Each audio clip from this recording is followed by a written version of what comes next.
নমস্কাৰ মই বিজ্ঞ চেনেল আপোনালোক সকলকে স্বাগতম জনালো আশা কৰো মোৰ সকল ফ্ৰেন্ড ভালে আছে ময়ো ভালে আছো ইয়াত লৈছে বাকলি থকা মুগ দালিটো ইয়াৰে ভাবিছা যে পৰঠা বনাও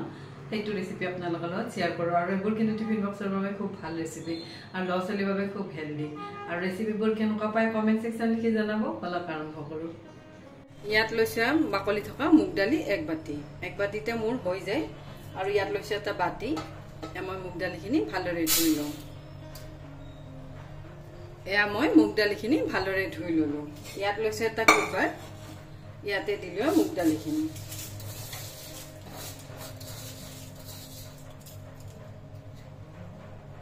ইয়াতে দিছো পানী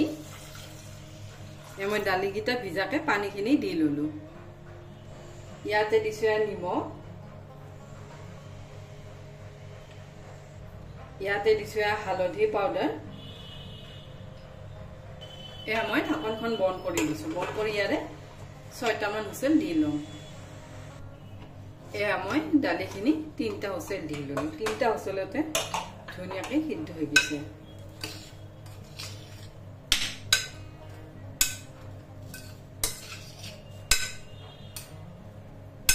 গোটেইখিনি ভালদৰে লৰাই দিছো ইয়াত দিলো দালিখিনি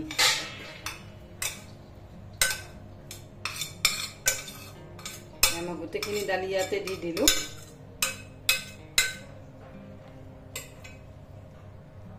ইয়াতে দিছো নিমখ মই দালি বইল কৰোতেও দিছো এতিয়াও দিলো অলপমান ইয়াতে দিছো অলপ ধনিয়া পাউডাৰ অলপ দিছো হালধি পাউডাৰ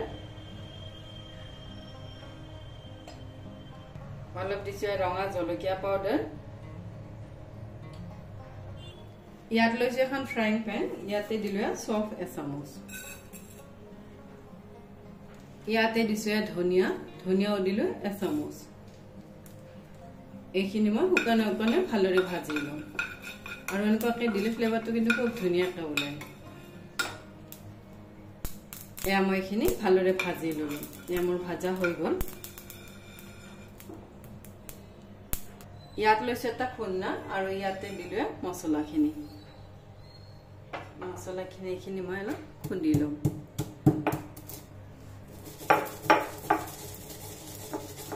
এনেকুৱাকৈ খুন্দি লওঁ আধা ভাঙা কৰি ল'লে ফ্লেভাৰটো কিন্তু খুব ধুনীয়াকৈ ওলায় এয়া মই গোটেইখিনি খুন্দি ললো লৈ এইখিনি মছলাখিনি ইয়াতে দি দিলো এয়া মই গোটেইখিনি মছলাই দি দিছো ইয়াত দিছো অলপমান হিং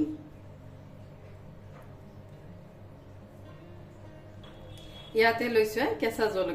জলকীয়া ইয়াতে মই 2টা লৈছো সৰু সৰুকে এনেকুৱাকৈ কাটি দিছো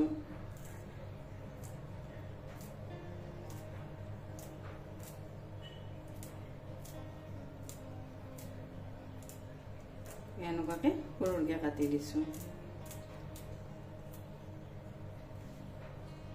ইয়াতে দিছো অলপ ধনিয়া পাত ইয়াত লৈছো এটুকুৰা আদাখিনি মই ইয়াতে গ্ৰেট কৰি দিম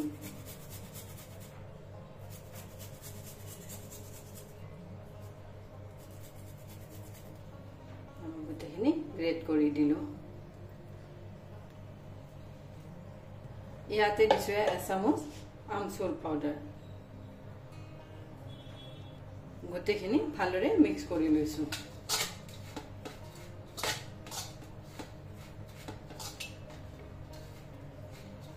গোটেইখিনি ভালদৰে মিক্স কৰি ললো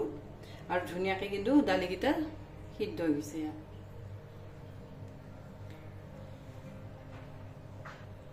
ইয়াত দিছো আটা মই 1 কৰচ দিলো আৰু আধা দিলো এতিয়া মই গোটেইখিনি ভালদৰে সানি লম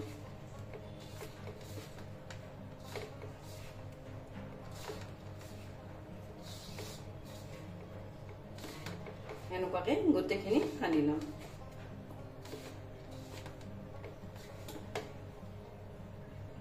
এয়া মই গোটেইখিনি ভালদৰে সানি ললো লৈ ইয়াতে দিছো অলপ পানী দি ইয়াৰ এটা ডো বনাই লম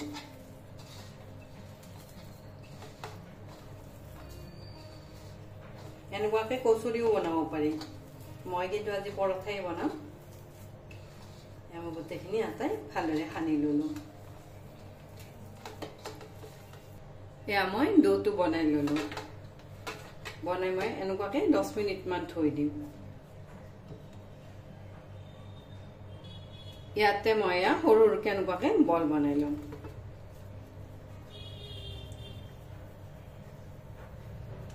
এয়া মই এনেকুৱাকে বল বনাই লম ইয়াত লৈছো আটা আটা এনেকুৱাকে লগাই দিছো এখন মই বেলি লম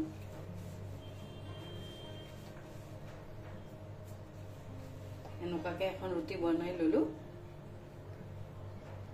ইয়াতে দিছো ঘি নপাকে মই ঘি মচি দিছো এতিয়া মই পৰঠাখন এনেকুৱাকে ভাজ কৰি দিছো ভাজ কৰি আৰু অলপমান ইয়াতে ঘি দি দিলো এইখিনিও মই এনেকুৱাকে ভাজ কৰি দিলো মই টেকুনিয়া এনেকুৱাকে পৰঠা বনাম ইয়াত মই আৰু আটা দি দিলো এতিয়া মই এনেকুৱাকে বেলি লম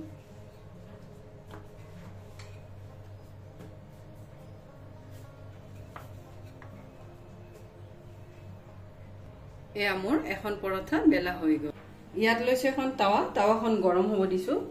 দি ইয়াতে মই দিলো পৰঠাখন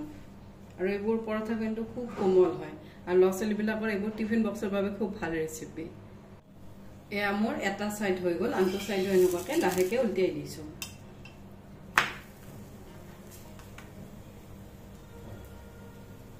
ইয়াত দিছো ঘি ঘিৰ হলনি তেলো দিব পাৰি বাটাৰো দিব পাৰি মই কিন্তু ঘি দিছো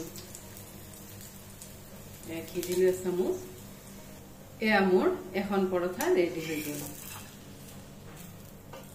মই প্লেটখনত উলিয়াই ললো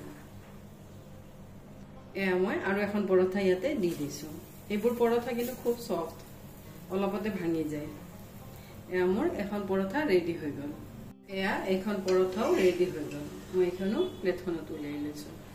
এয়া মুগ দালি পৰঠা ৰেডি হৈ গ'ল ইয়াত লৈছো এখন প্লেট ইয়াতে দিলো পৰঠা ইয়াতে দিলো চাটনি এয়া হল ধনিয়া পাতৰ চাটনি এইবোৰ ৰেচিপি কিন্তু মোৰ চেনেলত আছে এয়া হল টমেটো সস এয়া মোৰ ব্ৰেকফাষ্ট ৰেডি হৈ গ'ল আৰু এতিয়া মই বনাম মছলা সাজ ইয়াতে মই লৈছো এটা মিক্সাৰ জাৰ ইয়াতে লৈছো ধনিয়া পাত আৰু পদিনা পাত এইখিনি ইয়াতে দি দিলো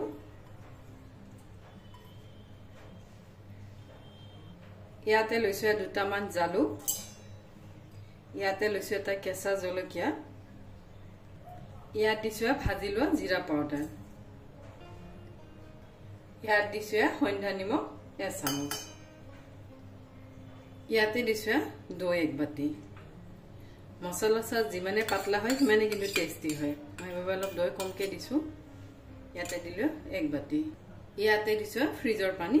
এক বাটি এয়া মই ঢাকনখন বন্ধ কৰি দিছো বন্ধ কৰি 2-3 মিনিট মান ঘুৰাই দিম আৰু পদিনা পাত ধনিয়া পাত জলকীয়া সেইখিনি আগতে কিন্তু পেষ্ট কৰিও দিব পাৰি মই একেলগতে গোটেইখিনি দি দিছো এয়া মোৰ মছলা সাজ ৰেডি হৈ গ'ল মই ইয়াতে লৈছো এটা গ্লাছ